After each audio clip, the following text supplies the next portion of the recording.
প্রিয় দর্শক সবাইকে শুভেচ্ছা জানিয়ে শুরু করছি নিউজ 24 এর সরাসরি সম্প্রচারিত স্বাস্থ্য বিষয়ক সাপ্তাহিক আয়োজন স্বাস্থ্য সংলাপ। পুরো অনুষ্ঠান জুড়ে আপনাদের সাথে আছি আমি ডাক্তার তানিয়া আলম। প্রিয় দর্শক, আমাদের আজকের বিষয় লিভারের অন্যতম রোগ ফ্যাটি লিভার। এই বিষয়ে কথা বলার জন্য আমাদের সাথে আজ উপস্থিত আছেন অধ্যাপক ডক্টর ফারুক আহমেদ, বিভাগীয় প্রধান, হেপাটোলজি বিভাগ, ঢাকা মেডিকেল কলেজ হসপিটাল। প্রিয় দর্শক, অনুষ্ঠানটি সরাসরি সম্প্রচারিত হচ্ছে। আপনার স্ক্রিনে দেখানো নাম্বারে ফোন দিয়ে প্রয়োজনীয় পরামর্শ নিতে পারবেন। আসসালামু আলাইকুম স্যার। ওয়ালাইকুম, ধন্যবাদ আপনাকে আজকের অনুষ্ঠানে আমন্ত্রণ জানাতে। আপনি কেমন আছেন? আলহামদুলিল্লাহ ভালো। আচ্ছা স্যার, আমরা কিন্তু আজকে একটা খুব গুরুত্বপূর্ণ বিষয় নিয়ে আলোচনা করব। যে বিষয়টা আমাদের যদি কোনো রোগীর রুটিন কোনো পরীক্ষা নিরীক্ষা করা হয়, যেমন রক্ত কিছু পরীক্ষা, একটা ছোট একটা আলট্রাসোনোগ্রাম করলে দেখা যায় যে কিছু না থাকলে একটা ফ্যাটি লিভার লেখা থাকে, এবং এর ফলে দেখা যায় যে রোগীরা কিন্তু খুব ভয় পেয়ে যায় আসলে ফ্যাটি লিভারটা কী, এটা আসলে এটা লক্ষণ অনেক সময় বুঝতে পারে না, আলট্রাসোনোগ্রামে কেন আসলো। তো ফ্যাটি লিভার অবশ্যই লিভারের জন্য ভালো কিছু না। তো আমি প্রথমেই জানতে চাচ্ছি আপনার কাছে, হোয়াট ইজ ফ্যাটি লিভার? ধন্যবাদ আপনাকে। আসলে ফ্যাট লিভার বলতে আমরা যেটা বুঝি যে একজন সুস্থ স্বাভাবিক মানুষের শরীরে কিন্তু শতকরা 5 ভাগের মতো ফ্যাট থাকে লিভারের মধ্যে। সুতরাং এই লিভার যদি 5%-এর বেশি ফ্যাট থাকে কারো, তাহলে সেটাকে ফ্যাট লিভার বলে থাকি আমরা। আচ্ছা, তবে সমস্যা হচ্ছে সেটা সাধারণত বোঝা যায় না। আপনি যেটা প্রথমে বললেন যে কিছু রক্তের পরীক্ষা বা বিশেষত আলট্রাসোনোগ্রাম জাতীয় যে ইমেজিং পরীক্ষা, এই পরীক্ষাতেই কিন্তু কারো ফ্যাট লিভার থাকলে সেটা ধরা পড়ে। জি জি জি।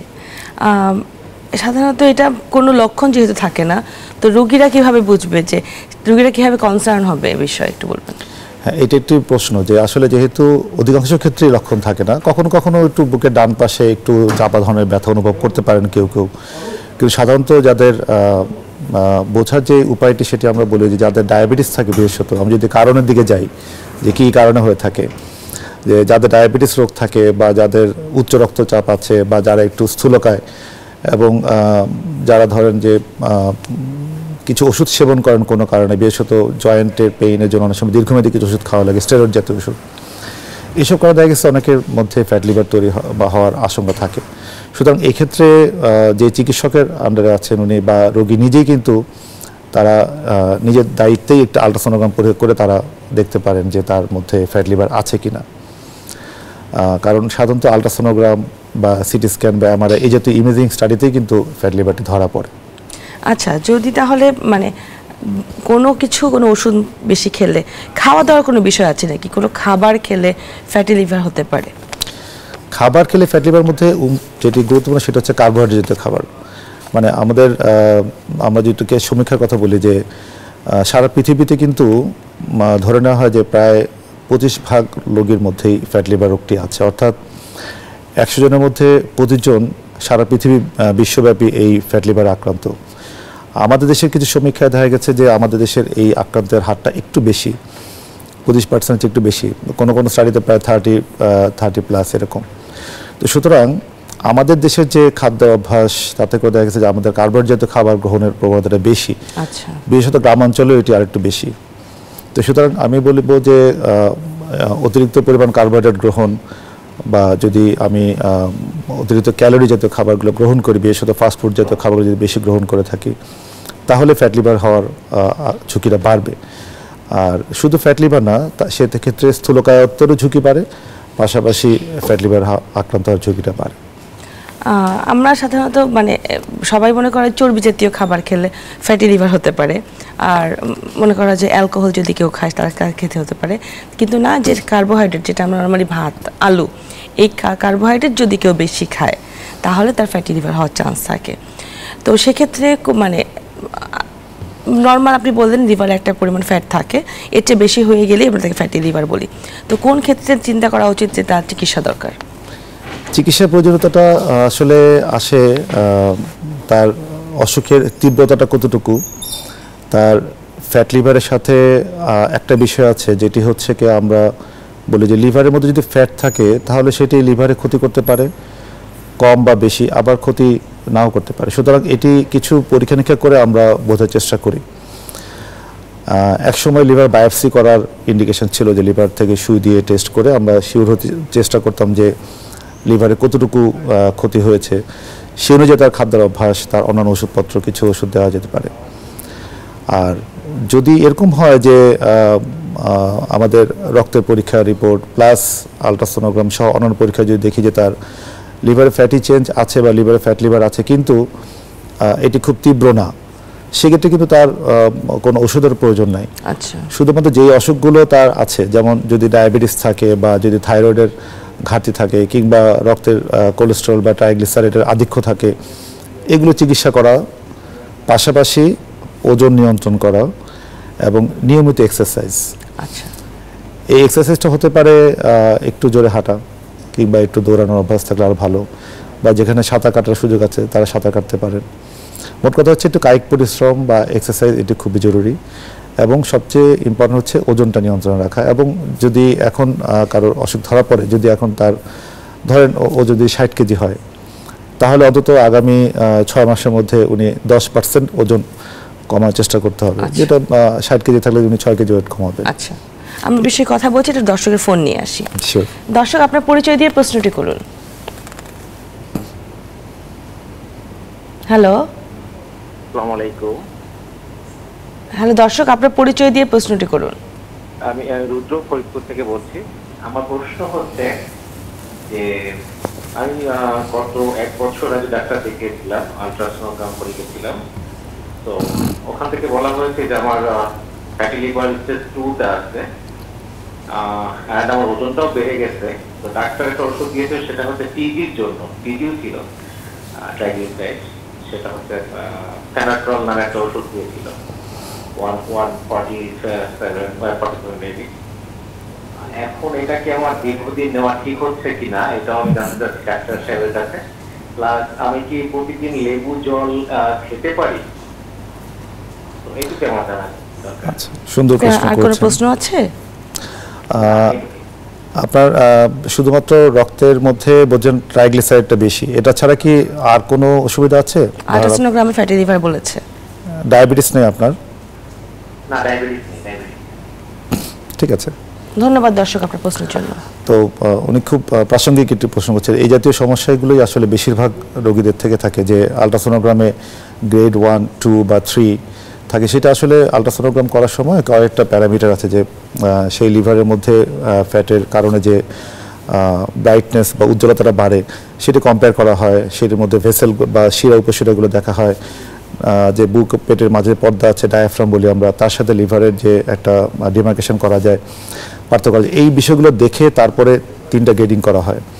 তো স্বাভাবিকভাবে যাদের গ্রেডিংটা বেশি থাকে তার মধ্যে ফ্যাটের আধিক্য বেশি থাকে।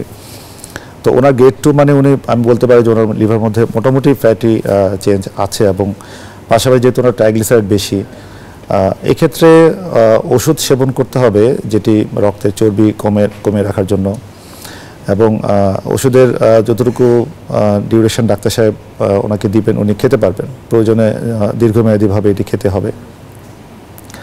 পাশাপাশি এই যে উনি বললেন ওজনটা বেড়ে গেছে, এটার ব্যাপারে আসলে ওনাকে নিজেকেই সচেতন হতে হবে। সুতরাং যেসব খাবারে ওজন বেড়ে যায় সেটিকেও নিয়ন্ত্রণ করতে হবে, বিশেষ করে কার্বোহাইড্রেট জাতীয় খাবার কম খেতে হবে, স্বাভাবিকভাবে শাকসবজির পরিমাণটা বাড়াতে হবে, আর প্রতিদিন একটা আধা ঘন্টা থেকে 40 মিনিটের একটু জোরে হাঁটার অভ্যাস রাখতে হবে। আচ্ছা, তার মানে জিনিসটা এরকম যে ওয়েটের সাথে ফ্যাটি লিভারের একটা রিলেশন আছে, সম্পর্ক আছে অবশ্যই। আচ্ছা, এই সম্পর্কটা তাহলে কিন্তু মানে কোনো যাদের ওয়েট ঠিক আছে, যাদের ওয়েট একদম ব্যালেন্সড ওয়েট, তাহলে কি ফ্যাটি লিভার হতে পারে না? এটি ভালো একটি প্রশ্ন করেছেন। ওয়েট স্বাভাবিক অবস্থায় হতে পারে, ইভেন ওয়েট একজনের কম তাও হতে পারে। জি, মানে এখানে ফ্যাট লিভার হওয়ার জন্য যে এমন না যে একজন বেশি খেলেই হবে কিংবা না, এর সাথে কিছু জেনেটিক বিষয় আছে, অর্থাৎ জন্মগত কিছু বিষয় আছে শারীরিক, যে কারণে তার মধ্যে ফ্যাট লিভার হওয়ার প্রবণতাটা বেশি থাকে। এটাকে বলা হয় লিন ন্যাশ, অর্থাৎ একজন স্থূলকায় না, একজন হয়তো ক্ষীরকায়, কিন্তু তার মধ্যে ফ্যাট লিভার থাকতে পারে।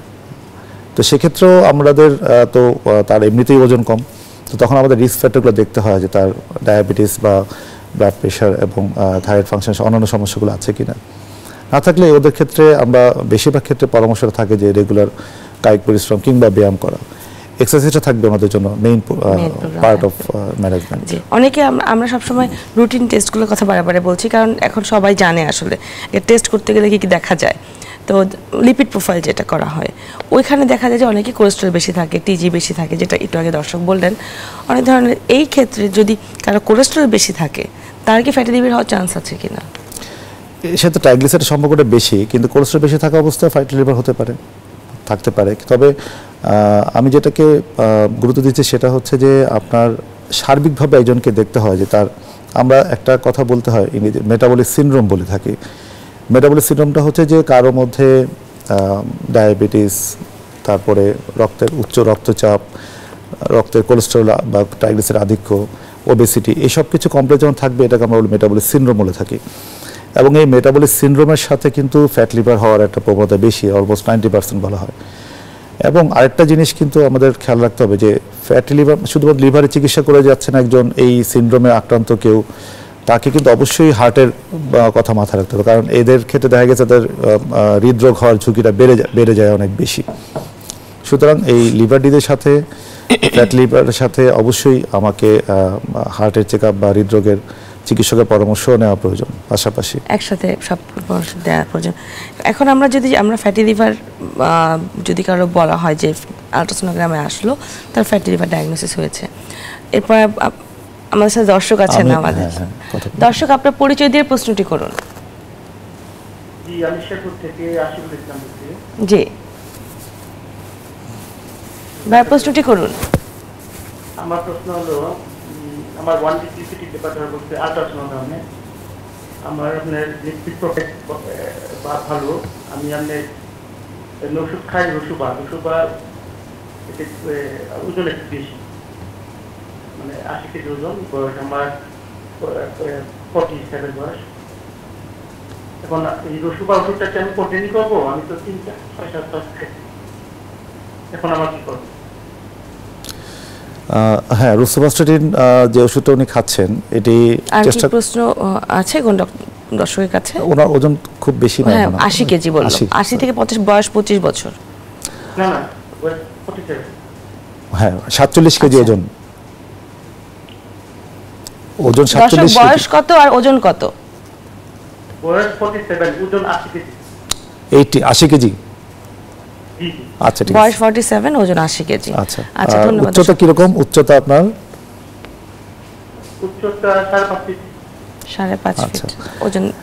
তাহলে এই ক্ষেত্রে ওনার কয়েকটি বিষয় আছে। এটি উনি, ধন্যবাদ দর্শক, উনি ওনার বয়স 40-এর উপরে, উনি একজন মেল পারসন এবং ওনার উচ্চতার তুলনায় ওনার ওজন একটু বেশি, তো সুতরাং এগুলো ওনার জন্য রিস্ক ফ্যাক্টর।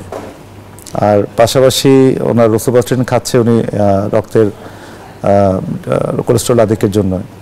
তো এখন যেটা প্রয়োজন ওনার নিয়মিত যে আমরা জীবনযাত্রার প্রণালীটা এটা ঠিক করতে হবে। সুতরাং রেগুলার এক্সারসাইজ এবং খাদ্যের অভ্যাস ঠিক করে ওনাকে আস্তে আস্তে ওজনটাকে গ্র্যাজুয়ালি কমায় নিয়ে আসতে হবে, এবং এটা করতে হবে আস্তে আস্তে, খুব দ্রুত না। আর রোসুভাস্টাটিন খাওয়া অবস্থায় আমাদের কিছু দেখতে হয় যে এটা রক্তের যে লিভার ফাংশন এটা কখনো কখনো কারো বাড়তে পারে, তো যদি সেটা তখন বাড়ে তখন আমাকে সেটা ডোজ কমিয়ে দিতে হবে, প্রয়োজন হলে বন্ধ করতে হবে যদি লিভার ফাংশনে কোনো অসুবিধার সৃষ্টি করে। আচ্ছা, অর্থাৎ যে এসজিপিটি, এসজিওটি এই পরীক্ষাগুলো আমাদের মাঝে মাঝে করে দেখতে হয় কেমন থাকে উনি। তো আপাতত আমার মনে হয় যে উনি একজন চিকিৎসকের পরামর্শ থাকতে পারেন, রেগুলার ওনার এই জীবনযাত্রার পরে ঠিক করে ওনাকে আস্তে আস্তে ওজনটা কমায় নিয়ে আসতে হবে। আর রোসুভাস্টাটিন খাওয়া অবস্থায় মাঝে মাঝে রক্তের কোলেস্টেরল, ট্রাইগ্লিসারাইড এবং লিভার ফাংশনসগুলো দেখে দেখে এটা সেই অনুযায়ী ডোজ অ্যাডজাস্ট করতে হবে। আচ্ছা, আমরা আরও কিছু কথা বলবো এটা বিরতির পর এসে। ফিরছি ছোট্ট একটি বিরতির পর, স্বাস্থ্য সংলাপের সাথেই থাকুন।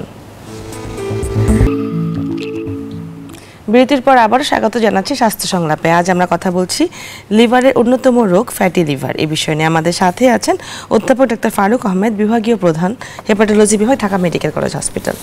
স্যার, বিরতি যাবার আগে কিন্তু আমরা ফ্যাটি লিভার সম্পর্কে জানলাম, ফ্যাটি লিভারটা কেন হচ্ছে সেটাও জানলাম।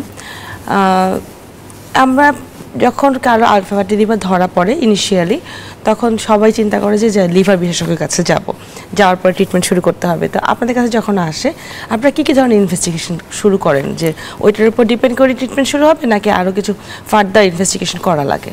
আচ্ছা, যাদের মানে বেশিরভাগ ক্ষেত্রে যেটা হয় যে আপনি বলেন অন্য কোনো অসুখের কারণে কিংবা পেটে ব্যথা নিয়ে হয়তো কেউ আল্ট্রাসোনোগ্রাম করেছেন, ওই সময় হয়তো ফ্যাটি লিভারটি বেশিরভাগ ক্ষেত্রে ধরা পড়ে। তো তার সাথে আমরা যেটা দেখি সেটা হচ্ছে ওনার লিভারের ফাংশনগুলো কীরকম, অর্থাৎ লিভারের কিছু পরীক্ষা নিরীক্ষা আছে যেটা করে আমরা লিভারের মধ্যে কোনো ক্ষতি হচ্ছে কিনা সেটা আমরা ধারণা করতে পারি। বিশেষ করে যদি বলি SGPT, SGOT জাতীয় পরীক্ষা আছে। এই রোগী অন্য কোনো ভাইরাস যেমন হেপাটাইটিস বি বা সিতে আক্রান্ত কিনা সেগুলো দেখতে হয়। আর তার সাথে প্রয়োজন হলে কখনো কখনো এন্ডোস্কোপিও করতে হয় যে অসুখের তীব্রতাটা দেখার জন্যে। আর এই পরীক্ষাগুলো আমরা ধারণা করতে পারি। আর একটি পরীক্ষা আছে সেটিকে আমরা বলি ফাইব্রোস্ক্যান। এটি এখন সারা পৃথিবীব্যাপী বেশ জনপ্রিয় একটি পরীক্ষা, যেটি লিভার বায়োপসি ছাড়া লিভারের মধ্যে কতটুকু পরিমাণ আমরা ফ্যাট আছে ধারণা করতে পারি। পাশাপাশি তার এই ফ্যাটের কারণে তার লিভারের মধ্যে যেটিকে বলি আমরা প্রদাহ হওয়া এবং দিনে দিনে সেটি ফাইব্রোসিস হওয়া বা একটু শক্ত হয়ে যাওয়া, এই জাতীয় সমস্যাটা আমরা এই পরীক্ষায় বুঝতে পারি। অর্থাৎ কিছু রক্তের পরীক্ষা প্রয়োজনে এন্ডোস্কোপি এবং ফাইব্রোস্ক্যান জাতীয় পরীক্ষা করে আমরা একটা ধারণা করার চেষ্টা করি যে উনি অসুখের কোন পর্যায়ে আছেন এবং ওনার জন্য কী ধরনের পরামর্শ এবং চিকিৎসা বেশি প্রয়োজন। এন্ডোস্কোপি করে সাধারণত কীভাবে বোঝা যায়? কারো যদি লিভারের অসুখটা একটু অগ্রবর্তী হয় তখন তার পাকস্থলিতে এবং খাদ্যনালীতে কিছু পরিবর্তন হয়। অর্থাৎ আমরা যদি বলি শিরাগুলো একটু ফুলে যায়, যেটাকে আমরা বলি ভ্যারিক্স থাকা, অথবা অনেক সময় যে পাকস্থলীর যে পর্দা থাকে সেটির মধ্যে একটু কনজেশন বা একটু এটা বলে গ্যাস্ট্রোপ্যাথি, এই বিষয়গুলো এন্ডোস্কোপি করে আমরা বুঝতে পারি। তো সেটি তখন আমাদেরকে একটু সহায়ক হিসাবে কাজ করে। বুঝতে পেরেছি। এই যে আমরা ফ্যাটি লিভার নিয়ে কথা বলছি, আমি আরেকটা বিষয় নিয়ে কথা বলতে যাচ্ছি যেটা সবাই জানে, নাম হচ্ছে লিভার সিরোসিস। আপনি আমাকে বলবেন যে লিভার সিরোসিসটা কি? লিভার সিরোসিসটা হচ্ছে লিভারের একটা দীর্ঘমেয়াদী প্রদাহের কারণে সৃষ্ট একটি অবস্থা, যেটিতে লিভারের মধ্যে আমি বলবো যে আঁশ তৈরি হয় এবং ছোট ছোট ছোট ছোট অজস্র গুটি তৈরি হয় সারা লিভার জুড়ে। এটিকে বলে লিভার সিরোসিস হওয়া। এটি কিন্তু আসলে লিভার ক্যান্সার নয়। অনেকের মধ্যে একটা ধারণা থাকে যে লিভার সিরোসিস শুনলেই তার ধারণা হয় যে আমার হয়তো লিভারে ক্যান্সার হয়ে গেছে। এটি কিন্তু ক্যান্সার জাতীয় রোগ না। আর লিভার সিরোসিসের সাথে তাহলে ফ্যাটি লিভারের কোনো সম্পর্ক আছে কিনা? সম্পর্ক আছে এইরকম যে আমি যদি মনে করি যে হ্যাঁ 100 জন রোগীর মধ্যে ফ্যাট লিভার আছে, তারা যদি ধরে নেয় যে আমরা কোনো পরীক্ষা করব না, আমরা কোনো চিকিৎসা করব না, বা আমরা কোনো চিকিৎসকের কাছে যাব না, এটা হতে পারে। কারণ এই 100 জন রোগীর মধ্যে দেখা যাবে যে 20 জনের মধ্যে, অর্থাৎ আমি যদি বলি যে 20 জনের মধ্যে কিন্তু ন্যাশ থাকতে পারে। ন্যাশ অর্থাৎ তাদের মধ্যে এই ফ্যাট লিভারের যে ফ্যাটগুলো লিভারে, সে লিভারের মধ্যে দীর্ঘমেয়াদী প্রদাহের সৃষ্টি করতেছে এবং এটি ভবিষ্যতে একটা দীর্ঘমেয়াদী লিভারের রোগ সৃষ্টি হওয়ার একটা ধারা তার মধ্যে অবস্থান করতেছে। অর্থাৎ উনি যদি এই মুহূর্তে ওনার রোগের চিকিৎসা না করেন তাহলে এই 20 যারা, তাদের মধ্যে ভবিষ্যতে লিভার সিরোসিস হওয়ার প্রবণতা বাড়বে। অর্থাৎ দীর্ঘমেয়াদী লিভারের প্রদাহ হতে থাকবে, লিভারের মধ্যে ফাইব্রোসিস হতে থাকবে বা আঁশ তৈরি হতে থাকবে এবং একসময় গিয়ে এটা 10 থেকে 15 বছরের মতো সময় লাগে, তার মধ্যে লিভার সিরোসিস দেখা দিতে পারে। যদি কারো ফ্যাটি লিভার, এটা কিন্তু সবার ক্ষেত্রে না, সব ফ্যাট লিভার ক্ষেত্রে না, এদের মধ্যে ধরে নেন যে শতকরা। এই জন্য অবশ্যই কারো যদি ধরা পড়ে, আমার মনে হয় যে তার ইনিশিয়াল কিছু পরীক্ষা নিরীক্ষা করে ডাক্তারের কাছে যাওয়া উচিত, যাতে ভবিষ্যতে এই 20%-এর মধ্যে কেউ না আসতে পারে। অবশ্যই আমরা যে বললাম যে ফ্যাটি লিভার, এছাড়া আর কি হতে পারে? যে একটা ফ্যাটি লিভার একজন রোগী তার মনে করলো যে যেটা দরকার নাই, তেমন আমার তো সমস্যা হচ্ছে না, কমপ্লিকেশন কি হতে পারে? একটি হচ্ছে লিভার রিলেটেড কমপ্লিকেশন, অর্থাৎ আমি যেটা বললাম যে লিভার সিরোসিস হওয়া। আরেকটা বিষয় যেটা, সেটা হচ্ছে লিভারে কিন্তু ক্যান্সার হতে পারে। অর্থাৎ যাদের সিরোসিস হয়ে গেছে তার মধ্যে লিভার ক্যান্সার হওয়ার প্রবণতাটা বেশি বেড়ে যায়। এমনকি লিভার সিরোসিস না হয়েও লিভার ক্যান্সার হওয়ার ঝুঁকিতেও থাকবে এই ফ্যাট লিভারের রোগীদের মধ্যে, তবে সেটি সংখ্যা কম, এটা নিয়ে আশঙ্কা করার মতো বিষয় নয়। আর আরেকটি হচ্ছে যেটা লিভার অসুখ ছাড়াও তাদের মধ্যে হৃদরোগের আশঙ্কা বেশি থাকে। সুতরাং এই লিভারের রোগ, হার্টের রোগ এবং ব্রেনের শিরাতেও সমস্যা হতে পারে, যার জন্য স্ট্রোক হওয়ার প্রবণতাটা বাড়বে। সুতরাং এদের এই বিভিন্ন অসুখের সাথে কিডনি রোগেরও সমস্যা দেখা দিতে পারে। তো এই আমি বলবো যে শুধুমাত্র লিভার রোগ না, তাদের এই সব ধরনের সমস্যা চিকিৎসা করার জন্য তার চিকিৎসকের শরণাপন্ন হওয়া উচিত। আচ্ছা, কমপ্লিকেশন অনেক ধরনের হতে পারে। আপনি বলেছেন যে অনেক সময় পরীক্ষা, আমাদের সাথে দর্শক আছেন একজন দর্শক, আপনার পরিচয় দিয়ে প্রশ্নটি করুন। হ্যালো হ্যালো, জি দর্শক, আপনার পরিচয় দিয়ে প্রশ্নটি করুন। হ্যালো, জি দর্শক, আপনি শুনতে পাচ্ছেন? আমি শুনতে পাচ্ছি। জি, আপনার প্রশ্নটি বলুন।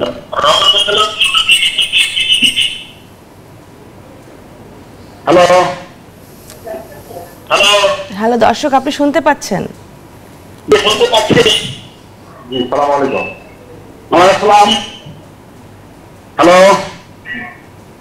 হ্যালো। দর্শক লাইনটা কেটে গেছে, আপনি আবার চেষ্টা করুন। আপনি বলেছেন যে হেপাটাইটিস কিছু ভাইরাস আছে, হেপাটাইটিস বি, হেপাটাইটিস সি সাধারণত। তো এই ভাইরাসগুলোর সাথে ফ্যাটি লিভারের কোনো রিলেশন আছে কিনা? রিলেশনটা এরকম যে যদি কোনো ফ্যাটি লিভার আক্রান্ত রোগীর মধ্যে কোনো কারণে হেপাটাইটিস বি বা সি সংক্রমণ থেকে থাকে, আচ্ছা তাহলে তার মধ্যে ভবিষ্যতে লিভারের রোগ হওয়ার ঝুঁকিটা আরও বেড়ে যায়। আচ্ছা, অর্থাৎ তার ফ্যাটি লিভার চিকিৎসার পাশাপাশি হেপাটাইটিস বি এবং সি এর চিকিৎসা করতে হয়। সরাসরি হেপাটাইটিস বি আক্রান্ত হওয়ার কারণে তার ফ্যাটি লিভার হবে বা সি আক্রান্ত হওয়ার কারণে ফ্যাটি লিভার হবে, বিষয়টা এরকম না। আবার কারো যদি ফ্যাটি লিভার থাকে তার কি হেপাটাইটিস বি হতে পারে কিনা? না, ফ্যাটি লিভার থেকে হেপাটাইটিস বি বা সি এর সংক্রমণের ঝুঁকি নাই। তবে এটা সত্যি কথা যে আমরা যদি আরেকটু পিছনে আসি কথায়, যে যেসব কারণে লিভার সিরোসিস হয় বা লিভার দীর্ঘমেয়াদী রোগ হয়, আমাদের দেশে পার্সপেক্টিভে হেপাটাইটিস বি খুব ইম্পর্টেন্ট একটি কারণ। সুতরাং হেপাটাইটিস বি এবং আমাদের দেশে সি অনেক কম, 1%-এর কম। হেপাটাইটিস বি ধরে নেওয়া হয় 4 থেকে 5% এখন। তো এই হেপাটাইটিস বি সি এর পাশাপাশি এই ফ্যাট লিভারের কারণে বা লিভার চর্বিজনিত সমস্যার কারণে এখন কিন্তু আমাদের দেশে অনেক লিভার সিরোসিস রোগী লিভার সিরোসিস আক্রান্ত হচ্ছে। আচ্ছা, তো সুতরাং আমাদের এই কয়েকটা বিষয় খেয়াল রাখতে হবে। এবং আমাদের দেশে আমি বলবো যে অ্যালকোহলজনিত কারণে লিভারে চর্বির আশঙ্কা অনেক কম, আমাদের দেশে এই সমস্যাটা অনেক কম। তো সুতরাং আমাদের এই হেপাটাইটিস বি এবং সি এর কথাটা এই জন্য আসলে, যেহেতু ফ্যাট লিভারের চিকিৎসা ওনার করার পাশাপাশি এই হেপাটাইটিস বি বা সি সংক্রমণের কারণে ওনার ঝুঁকিটা বেড়ে যেতে পারে। দর্শক আছেন আমাদের সাথে। দর্শক, আপনার পরিচয় দিয়ে প্রশ্নটি করুন। হ্যালো, আসসালামু আলাইকুম। ওয়ালাইকুম সালাম, কে বলছেন? জি আপু, আমি মিল করতেছি ঢাকা থেকে। জি, প্রশ্নটি করুন। আপু, আমার ডান সাইডে ফ্যাটি লিভার ধরা পড়ছে। ডাক্তার দেখেছি কিন্তু এখনো ব্যথা করতেছে না। ব্যথা করছে? হ্যাঁ, ডান সাইডে প্রচন্ড ব্যথা। আচ্ছা, আপনার ধরা পড়েছে কিভাবে ফ্যাটি লিভার? অনেকদিন ধরে পেট ব্যথা করতেছিল, পরে আলটা করছি, সেখানে ধরা পড়ছে। আর কোনো সমস্যা ধরা পড়েননি? না না না। আপনার ফ্যাটি লিভার। আমি প্রশ্ন করি? জি অবশ্যই। আপনার বয়স কত এবং আপনার ওজন কিরকম? তার আমার 36 ওজন, সরি বয়স। হ্যাঁ, আর ওজন হলো 66। আপনার হাইট কত? 5 ফিট 4। ঠিক আছে। আপনার ডায়াবেটিস বা অন্য কোনো রোগ আছে? না না না না, শুধু দাঁতে প্রচুর ব্যথা, অনেক ব্যথা। মানে ব্যথার সাথে খাওয়ার সাথে কি ব্যথার কোনো সম্পর্ক আছে? খাবার খেলে বমি আসে। আচ্ছা, কোন ওষুধ খেলে কমে যায়? না, ওষুধ খাওয়ার পরও কমে না। ঠিক আছে, ধন্যবাদ দর্শক আপনার প্রশ্নের জন্য। দুটো বিষয় আছে এখানে। একটি হচ্ছে ওনার পরীক্ষা নিরীক্ষায় ফ্যাট লিভার ধরা পড়েছে, এটা আলট্রাসোনোগ্রাম পরীক্ষায়। আর আরেকটি হচ্ছে ওনার পেটে প্রচণ্ড ব্যথা হয়। তো ফ্যাট লিভার সাথে আসলে প্রচণ্ড ব্যথা হওয়ার সম্পর্ক নাই বললে চলে। আর সুতরাং আমাকে এই ব্যথার অন্য কারণগুলো ভালো করে দেখতে হবে। আমরা যদি কয়েকটি কারণ চিন্তা করি, যে গল ব্লাডারে কোনো ইনফেকশন বা কোলেসিস্টাইটিস যেটি বলে থাকি, পাশাপাশি প্রয়োজনে প্যানক্রিয়াসের পরীক্ষা নিরীক্ষা করা যেতে পারে প্যানক্রিয়াস দেখার জন্য। আর আমাদের কমন যে রোগ, যে পেপটিক আলসার ডিজিজ, যেটি তো আমরা এন্ডোস্কোপির মাধ্যমে বুঝতে পারি। তো এই পরীক্ষাগুলো করে ওনার আসলে ব্যথার কারণটা দেখতে হবে। রক্তের কিছু পরীক্ষা নিরীক্ষা করা যেতে পারে পাশাপাশি। কিন্তু আসলে উনি যেটা ভয় পাচ্ছেন যে ফ্যাটি লিভার এসেছে, ফ্যাটি লিভারের জন্য কিন্তু ব্যথা করার কথা না। এটা ওনারা ভাবতেছে যে এই ফ্যাট লিভার কারণেই ব্যথা হচ্ছে কিনা। তো আসলে ফ্যাট লিভার চিকিৎসা করতে হবে, তার পরীক্ষা নিরীক্ষার পাশাপাশি আর এই ব্যথার জন্য অন্য কারণগুলো খুঁজতে হবে। তো ওনার চিকিৎসাটা এই দুটো একসাথে করতে হবে। কিন্তু নরমালি যদি কারো ফ্যাটি লিভার ধরা পড়ে, তার লক্ষণগুলো কি একটু বলবেন? যে বললাম, বেশিরভাগ ক্ষেত্রে লক্ষণ থাকে না, তবে কখনো একটু হালকা ধরনের ব্যথা বা একটু ভোঁতা ধরনের ব্যথা ডান দিকে উনি ফিল করতে পারে কেউ, কিন্তু এটা তীব্র ব্যথা না। তো একটু ব্যথা হতে পারে। আর যদি কারো লিভার সিরোসিস ডেভেলপ করে, তাহলে তখন দেখা যায় তার মধ্যে একটু দুর্বলতা, একটু ক্ষুধামান্দ, একটু ওজন কমে যাওয়া, খাওয়ার রুচি একটু কমে যাওয়া, এই জাতীয় সমস্যা দেখা দিতে পারে। যেটা আসলে মানে অ্যাকচুয়ালি যে আমরা যেটা বলি যে মানে এই যে যেটা বললেন যে গলব্লাডারের কোনো সমস্যা হলে যে ব্যথা দেখা যায়, গলব্লাডারেই সমস্যা, কিন্তু ফ্যাটি লিভারের জন্য আসলে ওরকম কোনো লক্ষণ দেখা যায় না। মাঝে মাঝে যদি আদার্স কোনো লক্ষণের সাথে মিলে যায়। তাহলে আমরা যেটা জানলাম যে হেপাটাইটিস বি এবং হেপাটাইটিস সি সাথে ফ্যাটি লিভারের রিলেশন থাকতে পারে, কিন্তু এর জন্য হতে পারে না বা এর জন্য হতে পারে না। এরকম হেপাটাইটিস বি আর হেপাটাইটিস সি, এই যে বললেন যে এখন আসলে ওয়ার্ল্ড ওয়াইড এগুলো নিয়ে কাজ চলছে, আমাদের দেশের প্রাদুর্ভাবটা একটু আরেকবার বলবেন। আমাদের দেশে প্রাদুর্ভাব হেপাটাইটিস বি এর একটু বেশি। আগের বিভিন্ন সমীক্ষা দেখা গেছে 5.7% রোগী হেপাটাইটিস বিতে আক্রান্ত। সর্বশেষ যে জরিপ তাতে দেখা গেছে যে আমাদের আসলে খুব কান্ট্রি ওয়াইড খুব ভালো পপুলেশন স্টাডি নাই, তারপরে যে কয়টা স্পোরেডিক এরিয়াতে হয়েছে তার ভিত্তিতে আমরা বলতে পারি যে 4% মতো রোগী, অর্থাৎ 100 জনের মধ্যে 4 জন রোগী এখন হেপাটাইটিস বিতে আক্রান্ত। ভ্যাকসিন আছে কোনটার এদের মধ্যে? আর হেপাটাইটিস সি হচ্ছে 1%-এর কম, শতকরা 1% কম। আর ভ্যাকসিন হচ্ছে হেপাটাইটিস বি এর আছে, এবং আমাদের সরকারিভাবে কিন্তু এখন এই টিকা দেওয়া হচ্ছে, এবং বিভিন্ন আমাদের প্রত্যন্ত অঞ্চলে কিন্তু এই ইপিআই শিডিউলের মধ্যে হেপাটাইটিস বি এর টিকা অন্তর্ভুক্ত করা হচ্ছে, এবং সরকারিভাবে টিকা দেওয়ার কারণে আমাদের এই শিশুদের মধ্যে এই হেপাটাইটিস বি আক্রান্ত হওয়ার হারটা অনেক কমে এসছে। তো আপনি জানেন যে এটি একটি আমাদের মানে একটি সরকারের সাফল্য বলতে পারি আমরা। আর পাশাপাশি আরেকটা বিষয় একটু যদি আমরা খেয়াল রাখি যে হেপাটাইটিস বি এবং সি আক্রান্ত রোগী অনেক কিন্তু আসলে সচেতন থাকে না। একদিকে হচ্ছে পরীক্ষা করার ব্যাপারে সচেতন থাকে না, আরেকটা হচ্ছে পরীক্ষা করার ধরা পড়ার পরেও তারা চিকিৎসার ব্যাপারে সচেতন থাকে না। কারণ এই ফ্যাট লিভার মতো এই হেপাটাইটিস বি বা সিতেও কিন্তু রোগী অনেক সময় কোনো লক্ষণ প্রকাশিত হয় না। তারা মনে করে আমরা তো সুস্থ আছি, তখন তার পরীক্ষা নিরীক্ষা করা বা চিকিৎসাতে যাইতে চায় না। কিন্তু ওদের মধ্যে যে একটা অংশের মধ্যে লিভার ডিজিজ প্রোগ্রেস করতে থাকে এবং ধীরে ধীরে সেটা নীরব ঘাতক হিসেবে একসময় গিয়ে লিভার সিরোসিস বা লিভার ক্যান্সার আক্রান্ত করে ফেলে, তখন চিকিৎসা করে তাকে তো আর আমরা সুস্থ করতে পারি না। আরেকটা ব্যাপার হচ্ছে যারা বিদেশ যাওয়ার সময় পরীক্ষা নিরীক্ষা করেন, বিদেশ যাওয়ার সময় কিন্তু একটা অংশের মধ্যে এই হেপাটাইটিস বি বা সি থাকে ধরা পড়ে। তারপর যখন আমরা রক্ত দিতে যাই কাউকে, রক্ত দান করতে গিয়ে যখন পরীক্ষা করা হয় তখন কিন্তু স্ক্রিনিংয়ের ধরা পড়ে। তো এই কয়েকটি ক্ষেত্রে ধরা পড়ার পরে আমি বলবো যারা আক্রান্ত হয়েছেন বা যারা এই রোগে ধরা পড়েছেন তারা অবশ্যই চিকিৎসকের পরামর্শ নেবেন, তার চিকিৎসার প্রয়োজনীয়তা আছে কিনা সেটি চিকিৎসক নির্ণয় করবেন, এবং কোন চিকিৎসা কতদিন দিতে হবে সেটি ওনারা ফলো আপে রাখবেন। তাতে করে উনি নিজেও সুস্থ থাকবেন এবং ওনার কাছ থেকে অন্যরাও ঝুঁকিমুক্ত থাকবে। আমার আরো কিছু কথা বলবো, এটা বিরতির পর এসে ফিরছি ছোট্ট একটি বিরতির পর। স্বাস্থ্য সংলাপের সাথেই থাকুন। বিরতির পর আবারও স্বাগত জানাচ্ছি স্বাস্থ্য সংলাপে। আজ আমরা কথা বলছি লিভারের অন্যতম রোগ ফ্যাটি লিভার। আমাদের সাথে আছেন অধ্যাপক ডাক্তার ফারুক আহমেদ। স্যার, বিরতিতে যাবার আগে কিন্তু আমরা ফ্যাটি লিভার সম্পর্কে অনেক কিছু জেনেছি। আপনি একটু বলেছিলেন যে ফ্যাটি লিভারের জটিলতা যদি চিকিৎসা কেউ না করে সিরোসিস হতে পারে, অন্যান্য সমস্যা হতে পারে, সাথে ক্যান্সার পর্যন্ত হতে পারে। এই বিষয়ে একটু বলবেন। হ্যাঁ, ক্যান্সার হতে পারে। ক্যান্সারের ঝুঁকিটা থাকার কারণে কিন্তু আমরা যেটা একটা ফলো আপে আসতে বলি পেশেন্টকে, যে অ্যাটলিস্ট 6 মাস পর পর একটা করে আলট্রাসোনোগ্রাম করে চেক করা যে কোনো ক্যান্সার তার হচ্ছে কিনা। তো ক্যান্সার ঝুঁকি থাকে যে যাদের ন্যাশ থাকে, যেটা বললাম, যাদের মধ্যে লিভারের প্রদাহ থাকে, কিছু রক্তের পরীক্ষায় আমরা বুঝতে পারি এই প্রদাহজনিত কারণে যাদের ন্যাশ থাকে তাদের মধ্যে কিন্তু লিভার ক্যান্সারের ঝুঁকি থাকে। সুতরাং একটু 6 মাস বা একটা ডিউরেশন পর পর আলট্রাসোনোগ্রাম করে চেক করা, কিছু টিউমার মার্কার আছে এগুলো দেখা, এর মাধ্যমে যদি আমরা কারোর মধ্যে ক্যান্সার আর্লি ডিটেকশন হয় তাহলে তাকে আমরা কিছু চিকিৎসার মাধ্যমে বলতে পারেন যে সেই ক্যান্সার থেকে তাকে মুক্ত করা সম্ভব। আচ্ছা, প্রয়োজনে একটা ছোট অপারেশন কিংবা সেই ক্যান্সারের মধ্যে কিছু চিকিৎসা দেওয়া যেতে পারে, যেটাকে আমরা টেস্ট বলে থাকি। এটা আমাদের দেশেই আমরা করতেছি এখন। পাশাপাশি অথবা একটা সুই দিয়ে সেটাকে হিট দিয়ে যে পুরাই দেওয়া, যেটাকে বলা হয় আরএফএ বা মাইক্রোওয়েভ। তো এই চিকিৎসাগুলোর মাধ্যমে একজনকে আর্লি ক্যান্সার ডিটেকশন হলে তাকে চিকিৎসা করে সুস্থ করা সম্ভব। যেটি যদি কেউ পরীক্ষা নিরীক্ষা না যায় বা ফলো আপে না থাকে, তাহলে যদি একটু অ্যাডভান্স স্টেজে চলে যায় তখন আর এই চিকিৎসাগুলো করার স্কোপ থাকে না। সেটাই।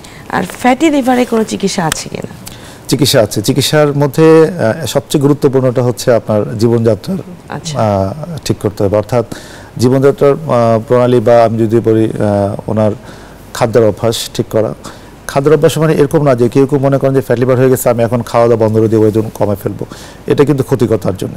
অর্থাৎ শরীরের যে ইমিউনিটি বা এটি ঠিক রাখতে হবে, অর্থাৎ খাওয়া দাওয়া সুষম খাবার তাকে গ্রহণ করতে হবে। এর মধ্যে সব ধরনের খাবার, কার্বোহাইড্রেট, প্রোটিন, কম পরিমাণে ফ্যাট, যেটা আসলে ভেজিটেবল ফ্যাট হলে আমরা পারমিট করে থাকি, অ্যানিম্যাল ফ্যাটগুলো অ্যাভয়েড করা, কার্বোহাইড্রেট পরিমাণ সীমিত রাখা, পর্যাপ্ত পরিমাণে শাকসবজি খাওয়া এবং স্বাভাবিক যে প্রোটিন মাছ মাংস এগুলো স্বাভাবিক পরিমাণে খেতে পারবেন উনি।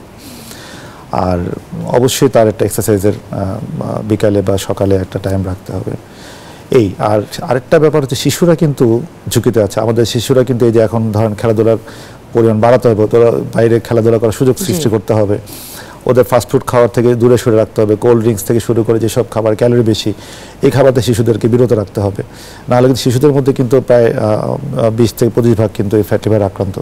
সুতরাং ভবিষ্যৎ প্রজন্মের কথা চিন্তা করে আমাদেরকে ওদের ব্যাপারে আমাদের আরেকটু সতর্ক হতে হবে। আচ্ছা, এই যে ফ্যাটি লিভারগুলো বলে যে যখন পরীক্ষা নিরীক্ষায় গ্রেড দিয়ে বলা হয়, মানে এই যে লাইফস্টাইল মডিফিকেশন কোন গ্রেডে থাকে আর ট্রিটমেন্ট মেডিকেল ট্রিটমেন্ট কোন গ্রেডে লাগবে?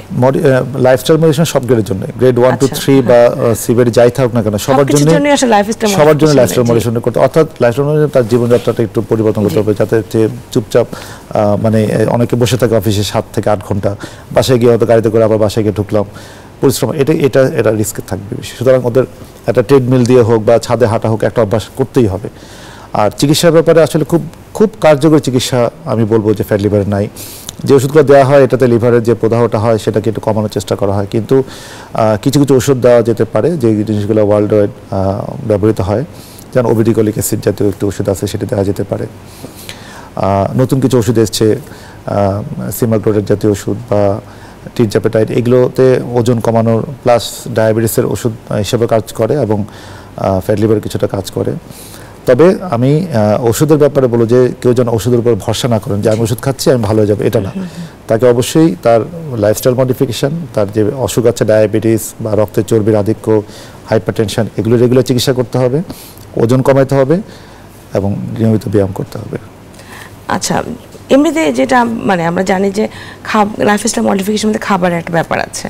আপনি প্রথমে বলেছেন যে কার্বোহাইড্রেট খেলে ফ্যাটি লিভার হওয়ার চান্স থাকে, কিন্তু রেড মিট যেটা আমরা সবসময় অ্যাভয়েড করতে বলি, সেই ক্ষেত্রে মানে ফ্যাটি লিভারের সাথে কোনো কিছু রেড মিটের সাথে সম্পর্ক আছে। রেড মিটের মধ্যে একটু মানে অ্যানিম্যাল ফ্যাট বা চর্বিটা বেশি থাকে, সুতরাং এটিও তার জন্য ক্ষতিকর। এই জন্য রেড মিটটাকে একদম নিষেধ না যে কখনো খাওয়া যাবে, তবে পরিমাণ খুবই সীমিত রাখতে হবে, সপ্তাহে একদিন অল্প পরিমাণে খাওয়া যেতে পারে। আবার অনেকে আছে যাদের চিন্তা করে, যেটা আমরা আয়ুর্বেদিকের উপর অনেকে চিন্তা করে থাকি যে ফ্যাটি লিভার তাহলে একটু লেবু পানি, প্রতিদিন একটু লেবু পানি খেলাম, বেশি শসা খেলাম, বা যে মনে হয় যে যেসব চর্বি কাটতে পারে, চর্বি কেটে গেলেই তাহলে ফ্যাটি লিভার ভালো হয়ে যাবে, এটা কি ঠিক নাকি? চর্বি ঠিক কাটার ব্যাপারটা এরকম না যে আপনি যদি লো ক্যালোরি ডায়েট, যেমন শসার মধ্যে কোনো ক্যালোরি নেই, সুতরাং আপনি বেশি পরিমাণে শসা খেতে পারেন, সবজি যেটা মিষ্টি না এরকম সবজি আপনি বেশি পরিমাণে খেতে পারেন, সেই ফলমূলগুলো আপনি খেতে পারেন, যেমন পেয়ারা, আমরা এগুলোতে আপনি বেশি পরিমাণে খেতে পারেন, কিন্তু পেঁপে বা আম এগুলো যেহেতু মিষ্টি ফল, এগুলো একটু কম পরিমাণে খেতে হবে।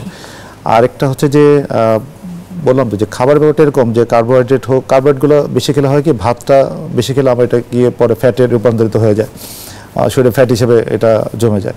তো সুতরাং এই জন্যই কিন্তু কার্বোহাইড্রেট খেতে কম বলা হয়।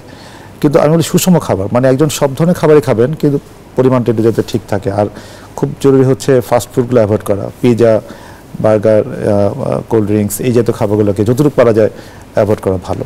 তার মানে ফ্যাটি লিভার যদি আমরা মানে আমাদের লিভারটাকে যদি ভালো চাই, অবশ্যই লাইফস্টাইল মডিফিকেশন, এক্সারসাইজ এবং মানে খাবারের ব্যাপারে এবং ফাস্ট ফুড অ্যাভয়েড করা, আসলে তাহলেই হচ্ছে কি আমাদের মানে ফ্যাটি লিভার কেন সব অনেক ধরনের অসুখ থেকে আমরা কিন্তু মুক্ত রাখতে পারবো। সেটাই দেখা যায়। আপনি আমাকে একটু বলবেন যে একবার কারো যদি ফ্যাটি লিভার হয়, তারপরে সে চিকিৎসা করলো, দেখা গেলো সে রেগুলার ফলো আপ থাকলো, তার ফ্যাটি লিভারটা ভালো হয়ে গেল, পরে কোনো একটা আল্ট্রাসোনোগ্রামে আসলে তার ফ্যাটি লিভার নেই, তো তার কি আবার হতে পারে কিনা? সুন্দর প্রশ্ন হয়েছে। এই যে যেই নিয়ম কারণের মধ্যে উনি চলে আসছেন এবং তারপর না ফ্যাট লিভারটা কমে গেছে, কেউ গ্রেড 3 থেকে পরে গ্রেড 2 হয় বা গ্রেড 2 থেকে গ্রেড 1 হয়, হতে পারে। তো কমে যাওয়ার পরে যদি উনি আবার হাল ছেড়ে দেন, যদি আবার আগের নিয়মে চলে যান, তাহলে আবার হতে পারে, কারণ এটা তো লাইফস্টাইলের সাথে সম্পর্কিত। লাইফস্টাইলের সাথে সম্পর্কিত। আমাকে একটু বলবেন যে এই যে আমরা আসলে লিভারের কথা যখন আসে তখন দুই তিনটা জিনিস খুব গুরুত্বপূর্ণভাবে আসে, ফ্যাটি লিভার, লিভার সিরোসিস এবং হেপাটাইটিস বিটা আছে। এটা হেপাটাইটিস বি এবং হেপাটাইটিস সি এই কারো যদি হয়ে যায়, তাহলে কোনটা ভালো কর ট্রিটমেন্ট কোনটাতে ভালো হয়ে যায়? চিকিৎসায় দুইটা রোগী ভালো হয়, তবে হেপাটাইটিস সি বলে আমরা কিউরেটিভ, মানে সি কিন্তু চিকিৎসা করার পরে একটা ডিউরেশন 3 মাস বা 6 মাসের একটা কোর্স আছে চিকিৎসার, রোগী সুস্থ হয়ে যাবেন। আচ্ছা, তবে সেটা মানে তার বডিতে কি হেপাটাইটিস সি ভাইরাসটা তখন থাকবে না? থাকে না। তবে দুটা বিষয় আছে, এই সি আবার রিল্যাক্স হতে পারে, এই জন্য পরে আবার একটু চেক আপ করতে হয়। আর সি ভাইরাস ধরা পড়ার আগে যদি তার অলরেডি তার লিভারে কিছুটা ক্ষতিগ্রস্ত হয়ে থাকে বা লিভার সিরোসিসও হয় কারো হয়ে থাকে, তখন তার মধ্যে কিছু অসুখের প্রবণতা থেকে যাবে, লিভারে কিছু সমস্যা রয়ে যাবে সি চিকিৎসা করার পরেও। আচ্ছা, তারপরে আমি বলবো যে বি ভাইরাসের থেকে সি একটু ভালো চিকিৎসার ক্ষেত্রে। আর দুই ক্ষেত্রেই আমরা একটা জিনিস বলি যে হেপাটাইটিস বি সম্বন্ধে অনেকে মনে করেন যে আমি চিকিৎসা করব, ভালো হচ্ছে না, কারণ কি হেপাটাইটিস বি এর যে প্রাথমিক যে পরীক্ষাটা HbS-Ag, এটি কিন্তু চিকিৎসা করার পরেও পজিটিভ থাকে। HbS-Ag এই পরীক্ষাটি কিন্তু আসলে এই পজিটিভ থাকাটা সমস্যা না, এটা থাকতে পারে, কিন্তু চিকিৎসার মাধ্যমে হেপাটাইটিস বি এর যে মূল যে পরিমাণটা ভাইরাসটা এইটা নির্মূল হয় এবং তার ভবিষ্যতে লিভার সিরোসিস বা লিভার ক্যান্সার থেকে মুক্ত থাকে। এটা হচ্ছে চিকিৎসার উদ্দেশ্য। সেই জন্য বলছি হেপাটাইটিস বি এবং সি আক্রান্ত আছেন কিনা সবার জন্য একই পরামর্শ দিয়ে আপনি পরীক্ষা করুন এবং প্রয়োজনীয় চিকিৎসার পরামর্শ নিন। আপনাকে অনেক ধন্যবাদ আমাদের অনুষ্ঠানে এসে দর্শকদের প্রয়োজনীয় পরামর্শ দেওয়ার জন্য। আপনাকেও ধন্যবাদ। দর্শক দেখছিলেন স্বাস্থ্য সংলাপ, আজ এখানে শেষ করছি। আশা করি আগামী অনুষ্ঠানে আবারও দেখা হবে অন্য কোনো বিষয় নিয়ে। সে পর্যন্ত ভালো থাকবেন, সুস্থ থাকবেন।